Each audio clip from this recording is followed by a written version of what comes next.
Before we get into today's episode, this one is brought to you by Flowdesk, the email marketing platform I use to run my own newsletter at Lion Creatives. If you've been putting off starting an email list or you're on a platform that just isn't working for you, Flowdesk is worth a look. The templates are beautiful, it's easy to use, and it's built for small business owners. Get 25% off your first year at flowdesk.com/c/Lion Creatives, but I'll make sure to drop the link in the show notes. I had a chance to talk with Vance Morris, who used to be in Disney Resort, one of those, who were handling all their processes. And he told me that 80% of all the customers who are in Disney Resort are recurring customers. And think of that, 80%. It's a huge number.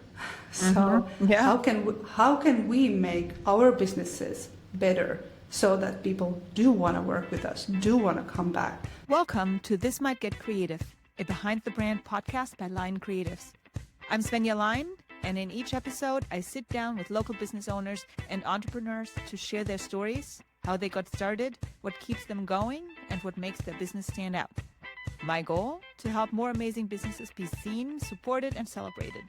So grab your coffee, because this might just get creative. Welcome back to This Might Get Creative, Behind the Brand podcast for business owners and entrepreneurs who want to pull back the curtain on branding, strategy, and what it really takes to build something that lasts. I'm your host, Svenja Lion, brand strategist and creative director at Lion Creatives. And today's guest has spent more than 20 years in international marketing, and she has used all of it to tackle one of the most persistent problems in business.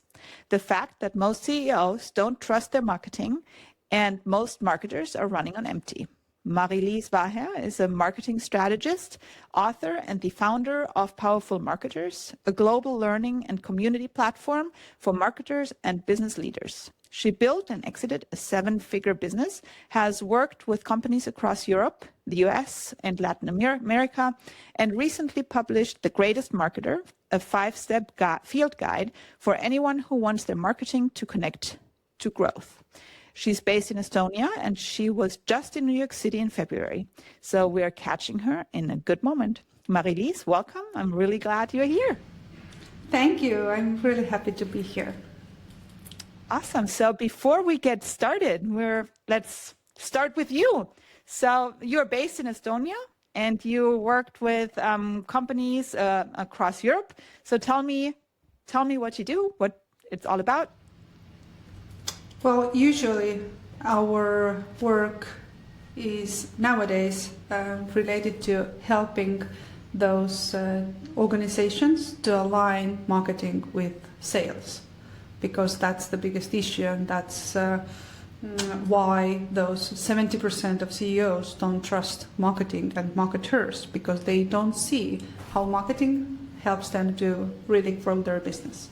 So today we are all about building that bridge between marketing and leadership. But over the years, I have worked also in very traditional, let's say, positions. I mean, I started out with being in a media agency. So back then, it was radio, television, all of that was very popular back then, but of course I started 20 years ago, so I have seen a lot of change, and I'm really glad that I have been able to learn as marketing has been changing and evolving. And also my previous company was about serving companies who needed different marketing services. For example, we had our own copywriter, we had our designers, we did social media planning, helped to build some those websites and so on, right? And this is actually where first it really hit me when I was, in this one of these meetings with our client, who was quite a big bank actually, and we were representing another digital media report to them, and actually results were good, right? We were having great results, and I was really proud when I was presenting this. And I remember this CEO of the bank, he came forward and he asked, okay, it's beautiful, but how does any of it helps me, to grow my business? Yeah. You can imagine that silence in the room, and I was like, oh my God, I don't speak the language of business growth. And that was 10 years ago, and that really hit me hard. And this is where I realized that, okay, I need to learn to speak another language in a good way. So yeah, this is where it all pretty much, came together for me. So, and how did you handle, because that's very interesting for me, how did you handle that situation? Well, I was there with their own marketing team, so I was lucky enough to ask, about numbers from them. But they were also the room went silent, and it was very awkward, a very embarrassing moment, I have to admit.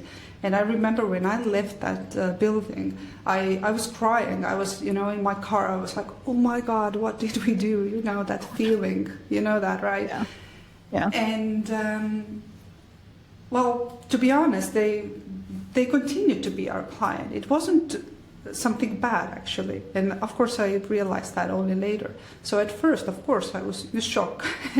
and I think I called to my contact person from their team, I think next day, because I was too emotionally, I wasn't ready to tackle that at the same day. And luckily, she was also frustrated about that moment. So we got together and we, discussed that through, and how to make or how to build that alignment, and how to choose better KPIs and so on. So it actually led to really good discussions, later on. And this is something that I am emphasizing now as well. We should have these discussions, even though they are hard. Of course, it's very hard sometimes. So, but we should speak the same language. Yeah, because it's hard to put a number to. We all know that if you improve your branding, if you have a great website, if everything works together the way it should, if you speak the perfect language for the target group that you have, how do you put a number on this? Mm-hmm. This is very difficult, yes. It is, but this is the discussions that we need to have inside the teams, with a service team, with sales team involved, and also C-level management people should be involved, because there always is a number we can put behind that, because we shouldn't be stuck on these technical little steps, right?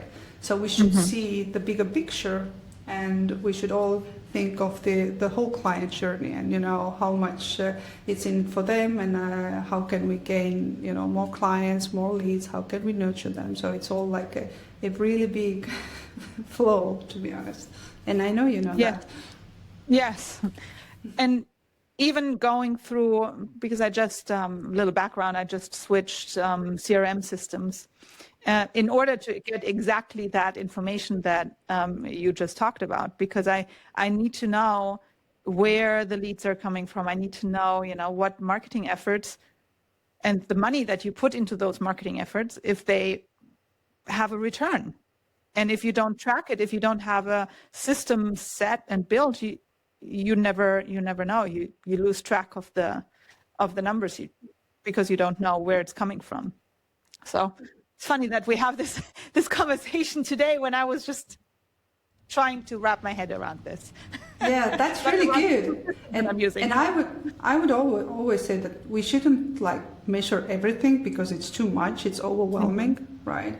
So that's why in marketing we always talk about narrowing down your focus, right? And your goals and your KPIs should always be aligned with sales outcome, right? Yes. So that's the answer usually, but we are getting stuck on those details, right? We want to measure everything, but you shouldn't do that, maybe. So. Yeah, no, but it's about if you invest in your marketing. Let's say you're running a marketing campaign. If you just send it out, I don't know, like a drip campaign, a door-to-door campaign, and you just pay for it and you send it out, but there's no way of measuring how effective this was. This is just money spent somewhere, and it has to be somehow, coming back. But before you even start with this campaign, you need to know the details of the campaign. So, yes. And I agree with you, but especially I see that in B2B sector, advertising money is often an investment in branding. It's never a quick sale. Same goes with any campaign, right? So marketing needs to serve these business objectives and building relationships that last beyond this single campaign. Of course, you need to measure, but it could never be one-time thing. So it's all about, again, where does it fit in a big picture? How does it help us? Because if the beat goes up thanks to the campaign, the problem usually is that it goes down very quickly, but it shouldn't go. So you should ask how to keep that peak, how to nurture those people, how to follow up, what are the next steps? Because this is where usually the money is in the follow-ups, as well as in the B2C and B2B market, right? So if we just go through this in a discussion with our teams, we are kind of seeing those answers, but oftentimes it's hard when you're alone, of course. Oh yeah, absolutely. And that's why my first thing always what I do when I'm going in any business, I always first want to talk with salespeople, and you know what I'm asking from them? I always ask, what does marketing do for you here in this business? Yeah. And as soon as they are like, I don't know, marketing does something in Facebook or putting out some copy on the website or something, I can see there's no alignment. So usually we never start with new campaigns or new shiny ads or something. It's all about refinements, what you already have. And usually businesses have it. Yeah, because it has been created at one point. Exactly. So you should think how to leverage what you already have, right? How to improve your service, how to improve your products, how to make sure that people talk about you and your products and your brand. So I just wanted to add that I had a chance to talk with Vance Morris, who used to be in Disney Resort, one of those, who were handling all their processes. And he told me that 80% of all the customers who are in Disney Resort are recurring customers. Now think of that, 80%. It's a huge number. So how can we make our businesses better so that people do want to work with us, do want to come back? Because the word of mouth is bigger than ever and stronger than ever, right? Thanks to the AI and everything that keeps on coming. So I think that's the competitive advantage if you really are serving your customers and people who are already related to your brand. Yes, I absolutely agree. So you said that your mission is that no marketer should have to choose between impact and well-being, and no CEO should be guessing whether marketing is working. So where does that come from? Well, thank you.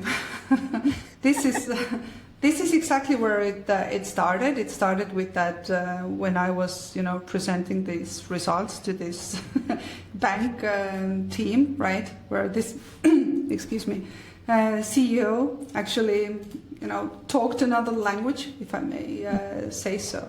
So I have gone through a lot of materials and researches around marketers and marketing and so on, and I have found two numbers. So the first one is that 70% of CEOs don't trust marketing and marketers because they can't see that bridge we talked about, right?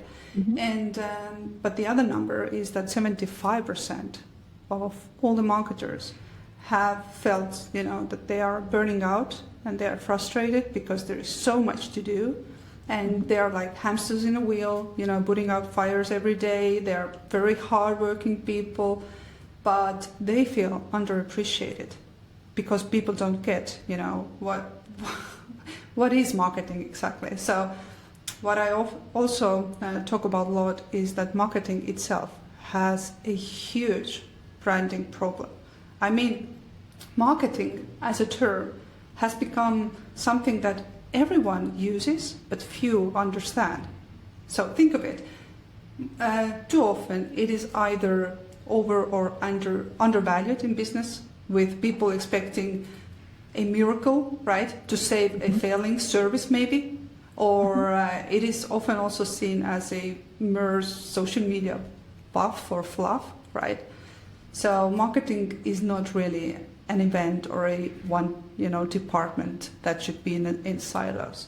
So it is a system that supports sales and service at every point where this potential customer hears about or meets you, right?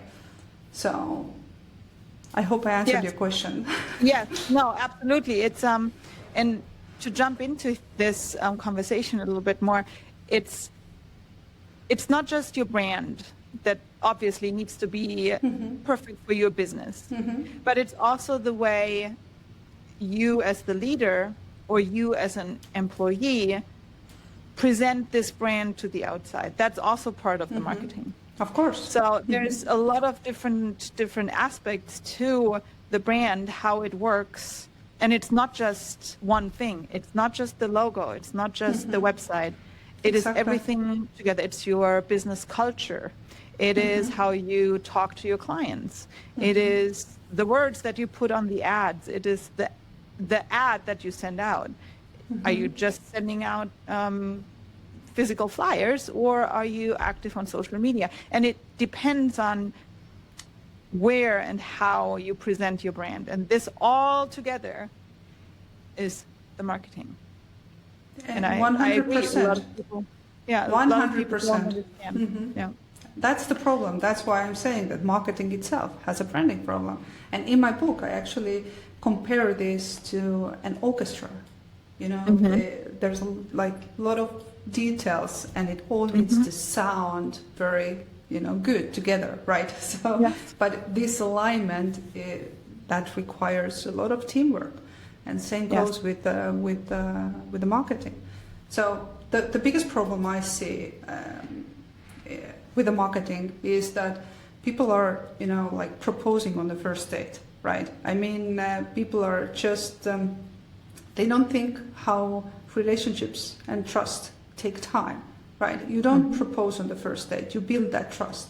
And marketing also needs to be that relationship builder, warming up the ground so that the sales can make a logical point to intervene, right?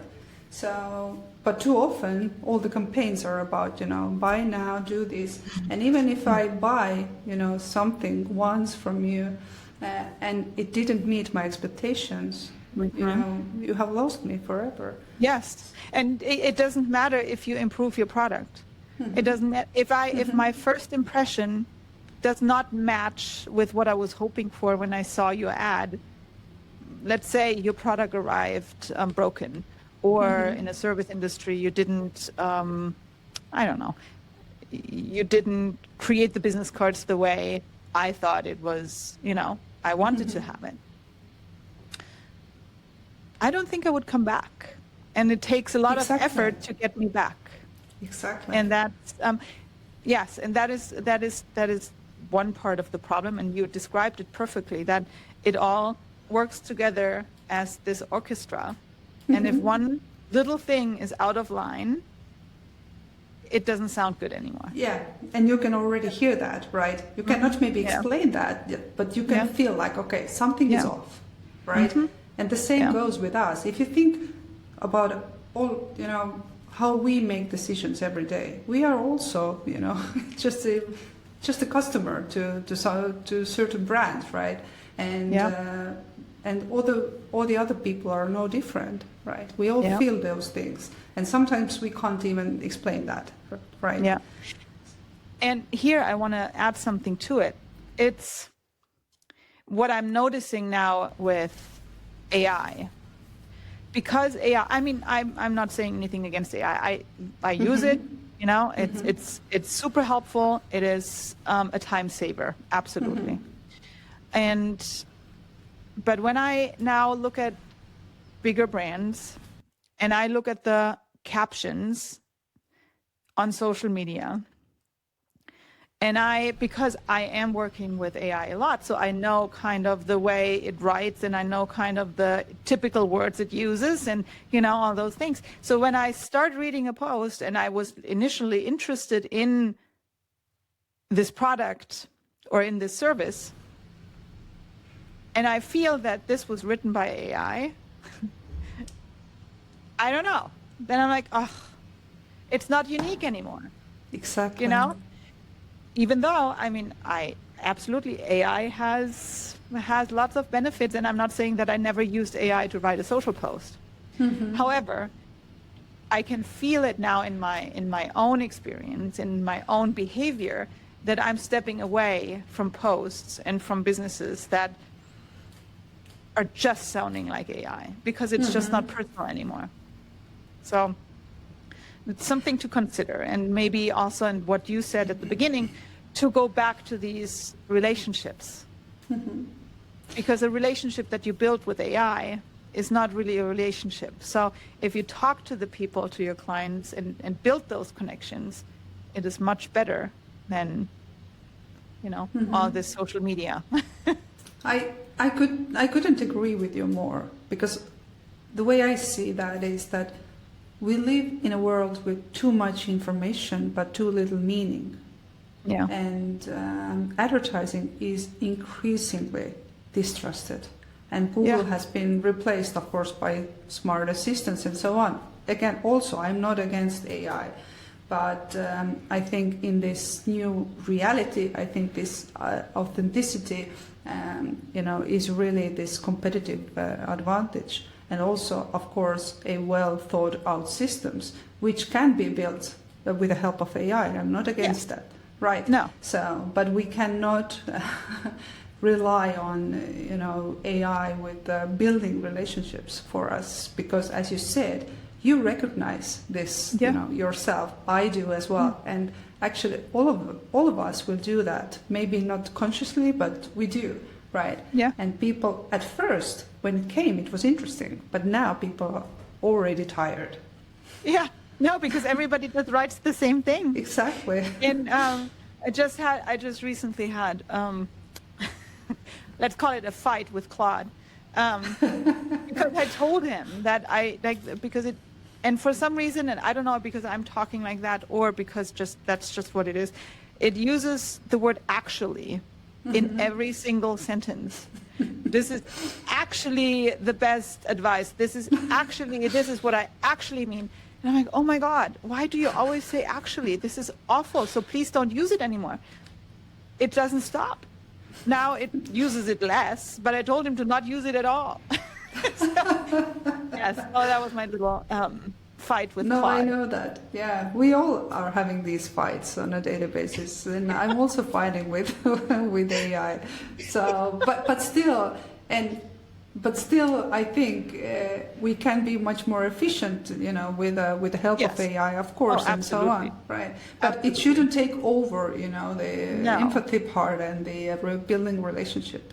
So I just don't think that it is really sustainable to do that. I see brands are doing that, but I haven't seen that it brings results, to be honest. And I'm really curious about what will happen in, you know, coming months and years, because I feel we are in the middle of, you know, this changes right now. And of figuring it out. And sometimes I feel, so like you said, at the beginning, it all felt awesome. Interesting. Like, oh my God. Yeah. Oh my God. And then after a while, and now I'm at a point where I'm like, all these things that are being suggested, I mean, I'm pretty sure that they are valid at one point, marketing related. But sometimes I feel like it's just noise. Just do something, you know, just add something, just do this and do that. And maybe that doesn't even apply to your business. Maybe you don't even need Yep. this type of marketing. That's a really good point, Svenja, because too often we are busy with being busy with the things we should be doing. Yes. And that's exactly where we are putting our time, and our time is, it should really go on the things that help us move the needle in our business, right? Yes. Not just fighting with the code all day long. But Yeah, agreed. Because it doesn't make sense. Because in no, the but end, I agree that it creates so much more noise. I do agree, and we don't need that. We don't need more AI. We don't need more posts. We don't need more ads, right? So, and we often assume that to grow we need to do everything more. No, we don't. Yeah, no. We just No. need to do. Oftentimes we need to decide what not to do any longer, because I am pretty sure that everybody who are listening to us right now, please think for a second. What are you doing today simply because you have always done it? And think about, I can assure that anybody can think of at least 3 things. And if you don't do those things starting from tomorrow, nothing changes. But Yes. you will gain more time. So Yes. think about that. I just heard about this too, and it was a story. There's a mom and her daughter, and they're baking bread. And were they baking bread? No, I think maybe chicken. It was something. They were baking something or making something. And the mom was cutting off the ends of the chicken, whatever it was. And the daughter asked, so why are we doing this? Why are we cutting off the ends? And the mom said, well, because that's how we always did it. That's how grandma did it. We always did it this way. So the daughter continued to cut off the ends. And at one point, I don't remember the whole story, but at one point the daughter goes back to the grandma and asked why she was cutting off the ends. And the grandma said, because the pot was too small, and that's why she cut off the ends.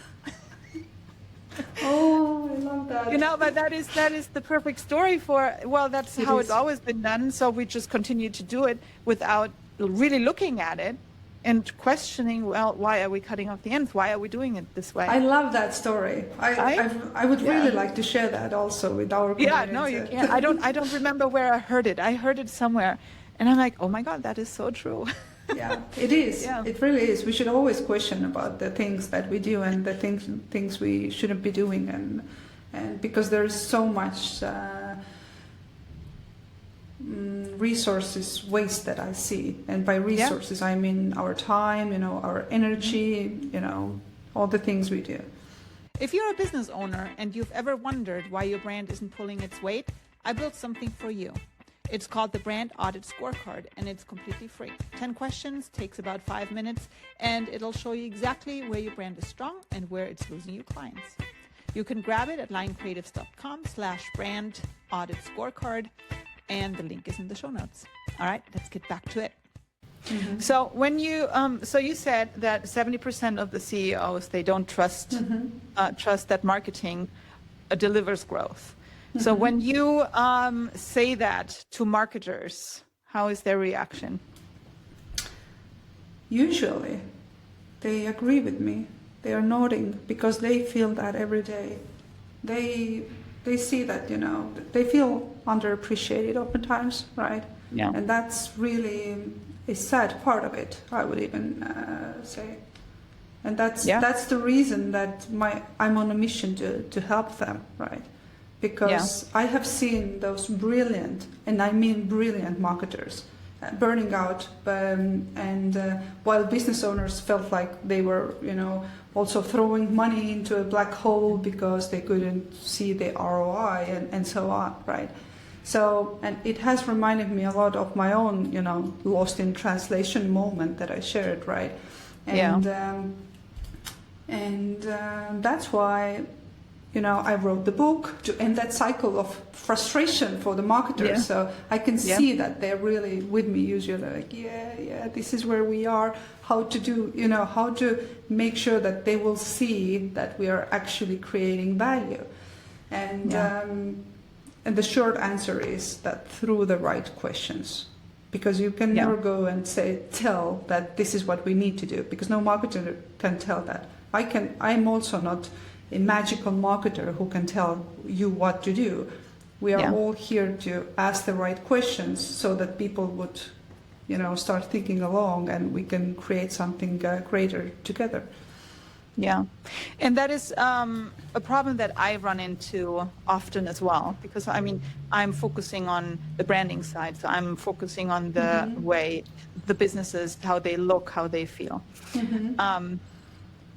But oftentimes the question is, well, so if I change my brand now, then tomorrow I'm going to be so successful. But that's not the case. It all takes time. Because like what we discussed at the beginning, it's the combination of all the things that you do. Because if your brand looks amazing, but then you go ahead on social media and you present yourself as someone who likes to fight with other people, that hurts your brand, that hurts your marketing, that hurts your overall business.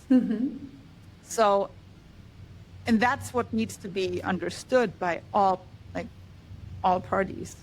That it takes time, it all works together, and just because I'm creating this new beautiful brand for you doesn't mean that you are going to be a millionaire tomorrow, right? Again, we are stuck with the tactics, right? It's one very important tactical activity, but we should always zoom out to see the big picture and the impact bigger, and how does that help us in a big picture? Right, and usually it doesn't help you very quickly, because branding is something you build over time. Yeah. So, but oftentimes we are always in a hurry. We want to have everything very quickly. So, and for that, usually the business models are built so that they're like some products that are maybe cheaper, and maybe it's easier to create some. Let's call it easy money, right? But let's say for the high ticket, services, and especially in B2B business, where sometimes those contracts, negotiations, they take years even, right? Then of course, nobody's Googling and finding the most beautiful brand and deciding after that. If I go to this contract or not. So it's all about building the trust and showing them that, yes, I'm with you along the way. So that's why we, again, circle back to how can I be better and how can I serve better today the customers we have. But oftentimes it's very uncomfortable question, because it requires a lot of change. It means that, maybe I should follow up with my customers, but I don't want to do that.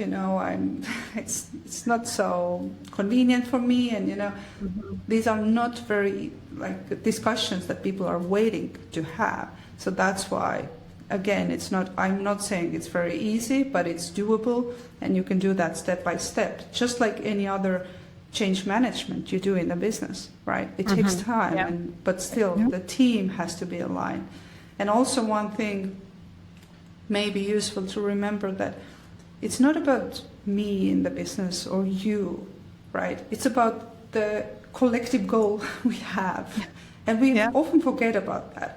So, for example, when we are in a meeting on a Monday morning, and I feel like I have the greatest idea in the world, then my ego gets hurt when we don't go after this, or we don't follow this idea, right? But that's a huge problem. We shouldn't compete with our egos. We should, make sure that we are going there together and following the same goal, the Northern Star, if you may, and we're all going there, and we should think together, okay, how to make that happen? Okay, your strengths are here, my strengths are here, who else do we need? What else do we need to make this happen? And how to make sure that in the long term it will serve us, it will serve our clients, and so on.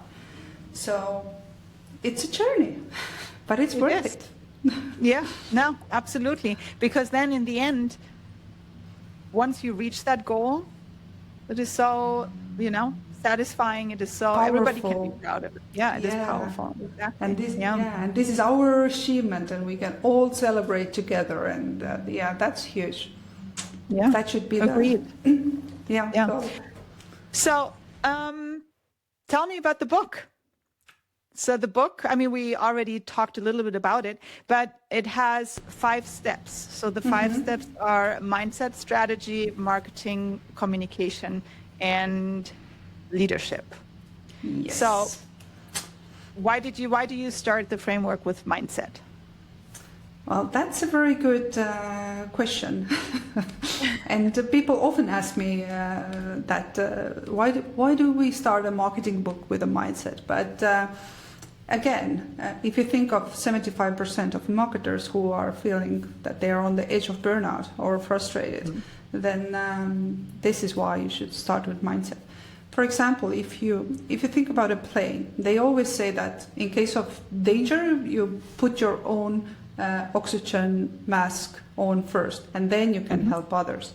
And it's the same here. You must first help yourself, build your strength so that your emotions, egos, etc. do not interfere. And then you can help others and your business. Because imagine if you are anxious, you are stressed, you are overwhelmed, you are tired, you won't make sound decisions or take effective action, right? Because this busyness beats the brain anytime. So if you really want to establish, success, then rest is a strategy for you, right?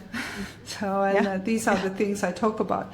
So it is written with my mentor, who is the psychologist. So I really do recommend, and this is one of the most popular topic we talk about in our community as well, because as I said, I'm working with brilliant marketers, and they are all out there, but the biggest issue and the biggest struggle for them is how to really put these things into daily action so that they are not frustrated and overwhelmed. And oftentimes it really comes down to the prioritizations and taking time off and making sure that we are doing the most important things as a priority, and then we do the rest and so on. So that's why we start with the mindset. Okay. And then how do all the other steps, how do they connect? Oh, well, thank you for asking. So when you have your own oxygen mask on, right, it is useless if you don't know where you're heading with it, let's be honest. So this mindset gives you stability, but strategy is the next step, and that gives you direction. So think of marketing like a roadmap, road trip. If you go to a road trip, you use probably Google Maps or Waze, and if you miss a turn, the app doesn't blame you, right? It simply recalculates the road, and it can do this because it knows where the point B is, where you should be heading, right? Yeah. So, but what is happening is that most teams are just driving without destination, and when campaign fails, they cannot recalculate because they never agreed on what success looks like with their CEO. So they aren't on a path. They are just in a car, wasting fuel and getting frustrated. So that's why we talk about strategy and how to engage team members, what are the questions to ask, and how to build that business house together, right? Because I'm explaining in my book the business house and what are the fundamentals and what are the different rooms that should definitely align. So it's sales, marketing, and client service, and what are the questions you should use, and so on. So that's why the strategy is next, and marketing is never a standalone, silo, right? Yeah. This is what I talk there. And now you have your oxygen mask on. You have clarified your strategy, then the next step is marketing. So the third step is marketing. And this is where I talk about how to work smarter, not harder. Again, coming back to the I think it was James Clear who said, you do not rise to the level of your goals, you fall to the level of your systems, or Yes, something like that. Something like that. Yeah, I liked his book. Yeah, exactly. I also like that very much. And so in this chapter, we cover how to work smarter in marketing, not harder, meaning we talk about how to build processes, why do we need checklists, why do we need workflows, how to repurpose content, all of that, daily activities, right? So, because we need that. Otherwise, again, you go crazy and you're frustrated about the amount of things that you think you should do, right? Now you have your oxygen mask, you have your strategy, you are working smarter, not harder on a daily basis. And now you need to communicate with your team, with your clients, with your customers, with your partners. You know, there are a lot of different stakeholders, right? And this is where I share my knowledge about different generations, also different personality types, because I have learned DISC myself and so on. And I'm sharing the exact words, what to use in marketing and sales with different personality types. I think this is my own favorite chapter, to be honest, because it was so interesting to write it, you know, to learn about different people and personalities and so on. So, and after you have communicated and you know what are the words and what to use and in your sales and marketing communication, then last but not least, the fifth steps is leadership, meaning how to manage all the resources you have, how to work with different project management tools, because let's be honest, when you are a marketer in any organizations, you usually have like dozens of different projects that are ongoing at the same time, and it's not easy job to actually manage them all very well. So this is where we talk about how to become a good at leading, a lot of things simultaneously. So yeah, for me it looks like a very logical system, meaning that you have your mindset, you build your strategy, then you work smarter, not harder, you know how to communicate with people, and you know how to lead yourself and others. So this is how you become the greatest marketer. Yeah, no, I think that sounds logical to me as well. Yeah, and let me know if you have read the book, if it actually felt logical. Yes, it is. It is en route. It is about to be, I think, tomorrow. It's scheduled to be here tomorrow. Perfect. So, yes. So, but what I wanted to, and that's just because I've been working with this recently, it's the workflows. Mm-hmm. The easier your workflow is, the easier everything becomes. Mm-hmm. And the more, and if there's automation in there that you can add so that you don't have to open 3 different programs and put everything in by hand. So this is what I'm working on right now, to just improve those workflows and just to get it so that everything is in line and it's working correctly, especially with the podcast, because that is a lot of planning involved. And just to have those, what to do when, and what is automated, and where do I have to have the personal connection. That's something that I'm improving. I mean, it's good for now, but I'm always trying to figure out different ways on how to make it better. At least you're using, that's really good. And I really suggest using workflows and checklists, especially because it's proven how it really helps you, to give space to your brain, because you don't need to memorize all the little tiny things, right? And also it removes all the human mistakes that may occur, right? We forget things. It's normal, right? So I really suggest using those. So I'm glad to hear that you are already working with. Yeah, it is definitely work in progress, because all these automated workflows, they are breaking my brain sometimes. Because you really have to think about, okay, so if this happens, then what happens next? And it has to be very detailed, which is hard sometimes. But then at the same time, you work through your own process and you create those checklists and you create the steps, and then it becomes clearer in your own mind as well. by Very, these things, very good, Svenja. And marketing itself is also a very big workflow if you think about that, right? Yes. So if you start thinking about it, that's why we talk in marketing. Who is your target audience? Where are the touch points they can see and hear your brand, and et cetera, et cetera. What happens prior to the sales, after sales, all of that. So it's a very, very long workflow, to be honest, but it's worth it to go through that. It is, and just to see how well you know your own business, just write down this workflow. What happens when you send out an email and you think, oh, I just send out an email, that's easy. Then they click it and then it does this and this and this. Well, no. Yeah. There's so that's, I know exactly. So it's helpful to just write it down, everything in detail. And then you see how long this list is and what has to be done.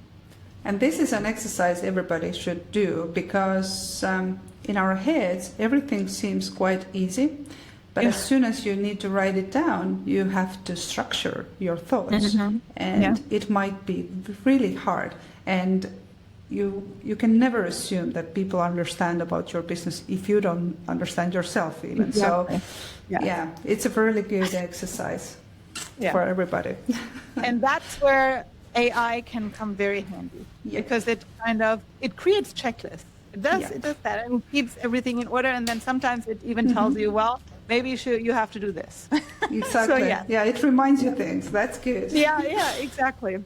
But it also forgets things, so don't just count on AI. It does. Oh my God, yes. Especially if you create those projects in Claude, can create different projects, and then you start a new project, which is still in the overall project, but it's a different project inside the overall project. It forgets what it did in the other project, and then you're like, oh my God, we just talked about this. Seriously, we just talked about it. I know. I'm so glad that I'm not the only one feeling that. No, I have this conversation with a lot of people on this podcast. It's very frustrating sometimes. But also helpful. Yes. So I guess we can't go without, but it's frustrating. I know. So we're almost at the end of this podcast, actually, but I still wanted to go into this one element of your book, because there's a companion tool and templates that comes with the book. Yeah, thank you. So if you go to the book landing page, thegreatestmarketer.com, then you can access all the tools related to the book, and they're all for free, because I really want the people who are reading the book to at least try to put this in action, because I know that you know things, and I know the listeners are also very smart people, because they are already listening podcasts, and but the sad news is that nothing happens when you just are listening to things, and if you just are overwhelmed with information. What happens, the change comes when you're actually implementing things. So that's why I really hope that everybody who reads my book at least tries to implement a few things from this book. And of course, I'm all open to all the feedback and questions that may come through that. That reminds me, when my daughter was younger, she wanted to be on the school play for what's it called, for one of the plays, and she wanted to have the main character. She wanted to be the main role. So we were like, okay, are you? Oh, Annie. It was Annie, exactly. And but I mean, she talked about that she wanted to audition and that she wanted to be the main character, and we're like, well, don't you have to kind of practice singing? Oh no, I do it in my head. She did not get the role. So sweet. She did not. She got, what did she get? Stage crew. Yeah, you should always, implement things, and then things are happening. So, but that was her learning. That was her learning. Because otherwise everything is just in your head, and it's not going to do anything in your head. So. And sometimes we are all those little girls. So. Yeah. Oh, yeah. That is sweet. Yeah. So, I always, at the end of the podcast, I always ask a question. What's one thing that no one knows about you, but you can share it, of course, with our audience? No one knows. Well, I haven't shared that I have a turtle at home as a pet. So it's not very common to have a turtle. No. And the way it happened was that I have been together with my husband over 20 years, and it was exactly 20 years back when I thought it's a great birthday gift for my husband to to have a little sweet turtle, very emotional buying from the zoo shop that I was visiting. Yeah. And till that day, all our friends are like, come on, how come you bring something like that on a birthday? And yeah, this is me. Yeah. Oh, so you still and the turtle is still have alive? The turtle, yeah. Wow. And they live up to 50 years or something. So. Wow. So what's its name? Well, it's in Estonian. It's called. It's fishy. Okay. It's like it's not very original, but it's fishy because the kids called always like fishy, fishy, fishy, but it's not a fish. But when they were little, they didn't know the word turtle. So. Yeah, I love funny. Okay. Yeah. Well, so. Well, my friend actually, when I was growing up, she had a turtle. She had a turtle in her backyard. So I don't know, that turtle is not alive anymore, but it lived a long time. Yeah, they live quite long. So no, but it's still fun. Yeah. But still, I get it that you should. I wouldn't want anybody to bring me any animal for the birthday gift, and even if it's very exotic. Let's be honest. Yeah. But that's who we are. Who I am. So I wish. I keep asking my husband, but he's not going to do it. I want chickens. I want chickens so bad. I love chickens. They are so cute. And my whole Instagram feed is full of chickens, and I just want to have a sweet little rooster. We're not even allowed to have chicken. I don't know. What's the thing with you and the chickens? There has to be something. I'm the chicken lady. I don't know. Well, when we were in California, we had chickens, but then we moved back to New Jersey, and then we couldn't keep the chickens, and it was a traumatic event with the rooster because I had to give away the rooster, and it was all sad. But oh my God.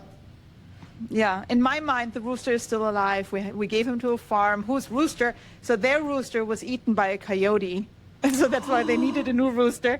So, oh my God. Well, the other.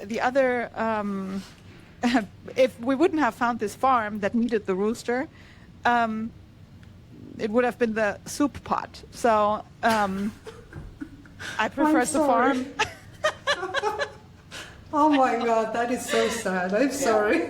I know, it was because we had him he was this little, and then we didn't know it was a boy, and then he started making these weird sounds. Anyways, it's a whole story. It's a whole traumatic event. But that is so cute, Svenja. I've never heard anybody. It was this big, so cute. Oh my God. Yeah. So anyway, so if anybody would like to get in contact with you, buy your book, reach out to you, how can they get in touch? Well, thank you. I'm most active on LinkedIn with my name, Mari-Liis Vaher, and also our company name, Powerful Marketers. We have a lot of events virtually, so everybody are welcome to join. And thegreatestmarketer.com is the website where people can find the book and on book-related things. So I appreciate it. Okay. Yes, I got my copy on Amazon though. It is available on Amazon globally. So perfect. Awesome. I will make sure to include all those links in the show notes. Thank you. And this was a really awesome conversation, and I really liked your take on marketing as an overall project. Let's put it that way. Problem has a negative sound to it. An overall project, and that you need to work on the overall and not just one element. So thank you so much for being here. And if you are a listener and this show resonated with you, give us a like, follow along, and we will see you again next week. Bye. Thanks for listening to This Might Get Creative, a Behind the Brand podcast by Line Creatives. If you enjoyed this episode, follow the show and share it with someone who loves discovering local businesses and creative entrepreneurs. You can learn more about my work at linecreatives.com or find me on Instagram, line.creatives, and LinkedIn at Line Creatives. Until next time, keep showing up, keep creating, and keep getting seen.